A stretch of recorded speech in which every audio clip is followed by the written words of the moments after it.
Hello friends, नमस्कार। Calibre education में आपका पुनः एक बार हार्दिक स्वागत है। दोस्तों, आज हम एक बहुत डिफरेंट विषय पर बात करने वाले हैं, जो है पढ़ाई के अंदर एकाग्रता कैसे बढ़ाएं, है ना। पढ़ाई करने के दौरान हमारे दिमाग में कई तरह के ख्याल आते रहते हैं कि मैं अगर आरएस की तैयारी कर रहा हूँ तो आईएएस की तैयारी कर लूँ, या आईएएस की तैयारी कर रहा हूँ तो आरएस की तैयारी कर लूँ, या आरएस की तैयारी कर रहा हूँ तो एलडीसी रीट या कोई दूसरा एग्ज़ाम भी दे दूँ। एक साथ में 2 या 3 लक्ष्य को लेके चलूँ, इसमें नहीं तो उसमें सिलेक्शन हो जाएगा। इस तरह की भ्रांतियाँ और इस तरह की गड्डम गच हमारे दिमाग में चलती रहती है। तो हमें इन सब से बचने के लिए कोई भी एक विचार लेना होगा, अपना एक लक्ष्य निर्धारित करना होगा और उस लक्ष्य पर रात दिन लीन होकर के मेहनत करनी पड़ेगी। तो आप एक चमत्कार देखेंगे, आप एक ऐसा अजूबा देखेंगे कि आप उस लक्ष्य को प्राप्त कर रहे हैं और आपके अंदर ज़बरदस्त वाली एक शक्ति आ गई है, एक पावर आ गया है। तो आइए दोस्तों, देखते हैं एक रोचक कहानी के माध्यम से कि एक साधारण सा चावल कूटने वाला लड़का किस प्रकार एक बहुत बड़े ज्ञान को प्राप्त करके और अपने गुरु से उसका उत्तराधिकारी बनता है। तो दोस्तों, आपको छोड़कर जा रहा हूँ मैं एक रोचक कहानी के लिए। Thank you.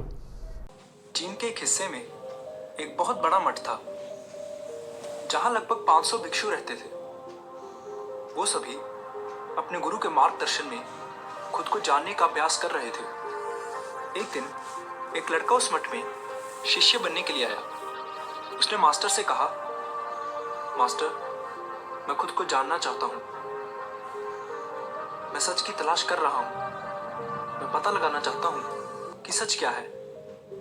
मास्टर ने उसकी ओर देखा और कहा कि अगर तुम सच जानना चाहते हो तो तुम्हें अपना पूरा जीवन दांव पर लगाना होगा। सच को जानने में तुम्हारा पूरा जीवन लग सकता है, और फिर भी इस बात की कोई गारंटी नहीं है कि इस जीवन काल में तुम्हें सच का पता लगेगा या नहीं। क्या तुम इसके लिए तैयार हो? शिष्य ने कहा, मास्टर, मैं यहाँ पीछे मुड़ने के लिए नहीं आया हूँ, मैं इसके लिए तैयार हूँ। गुरु ने कहा, अगर ऐसा है तो एक काम करो, इस मठ में 500 भिक्षु हैं, तुम उनके लिए चावल कूटने का काम करो। बस सुबह से शाम तक चावल को कूटते रहो। जब तुम थक जाओ तो सोने चले जाओ और फिर अगली सुबह उठकर चावल कूटना शुरू कर दो। इसके अलावा कुछ और मत करना, किसी और चीज़ के बारे में मत सोचना। बस इस रास्ते पर चलते रहना और दोबारा मेरे पास मत आना। ज़रूरत पड़ने पर मैं खुद तुम्हारे पास आऊँगा। उस लड़के ने गुरु के आदेश का पालन करते हुए चावल कूटना शुरू कर दिया। उस मठ में 500 शिष्य थे। उन सभी को समय समय पर भोजन की आवश्यकता पड़ती थी, इसलिए वो सुबह बहुत जल्दी उठ जाता था और देर रात तक चावल कूटता रहता था। जब वो थक जाता तो उसी कमरे में सो जाता जहां वो चावल कूटता था। वो किसी से बात नहीं करता था और ना ही कोई उसके पास बात करने आता था।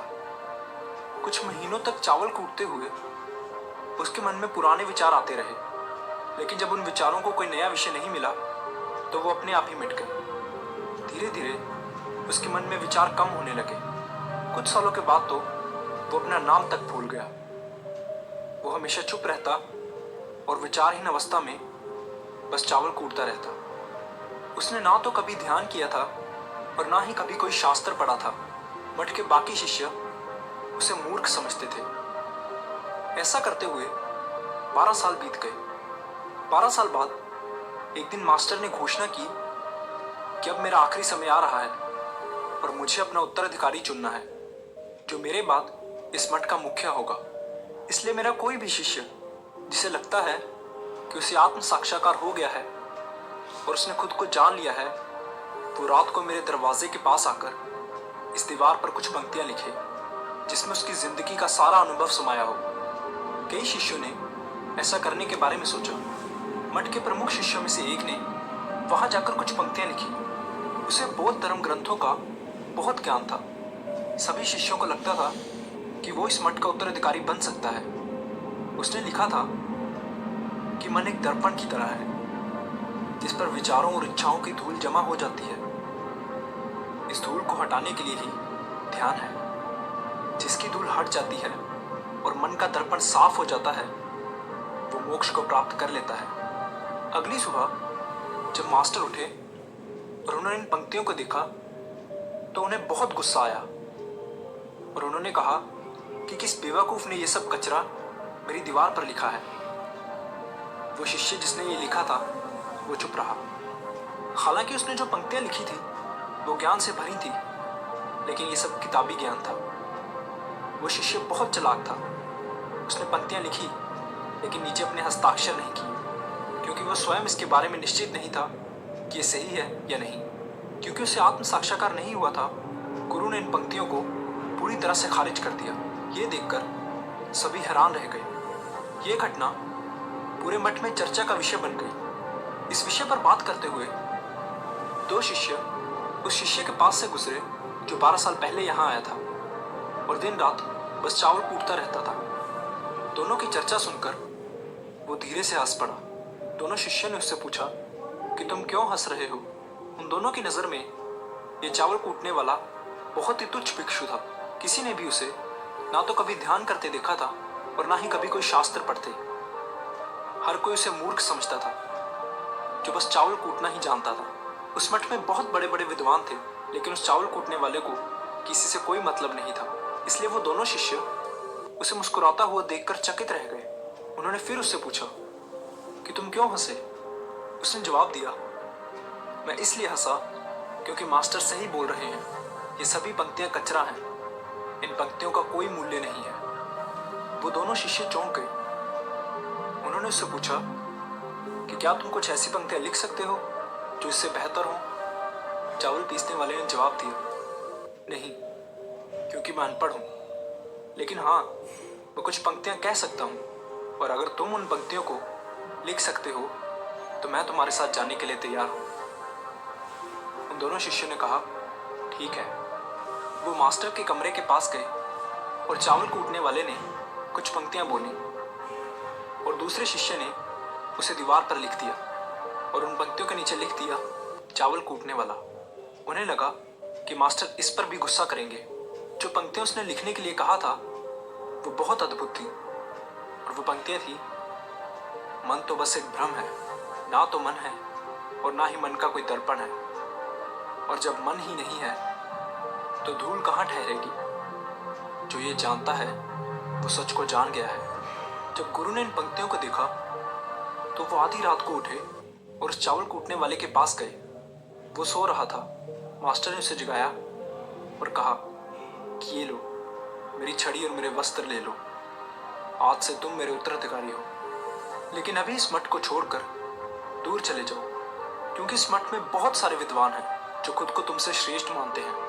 वो तुम्हें मार देंगे, क्योंकि वो इस बात को बर्दाश्त नहीं कर सकते कि एक साधारण सा चावल कूटने वाला उनसे ज़्यादा विद्वान निकला।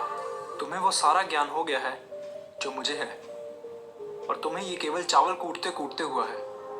और मुझे पता है कि तुम जहाँ भी जाओगे लोग तुम्हारे पास आने लगेंगे, क्योंकि जब कोई फूल खिलता है तो उसकी महक हर तरफ फैलने लगती है। उसने अपने गुरु के पैर छुए और रात को ही वहां से चला गया। अगर हम अपनी जिंदगी में देखें तो पाएंगे कि बहुत से लोग सोचते हैं कि ध्यान केवल एक जगह बैठकर आंखें बंद कर कर ही किया जा सकता है, लेकिन हकीकत में ऐसा नहीं है।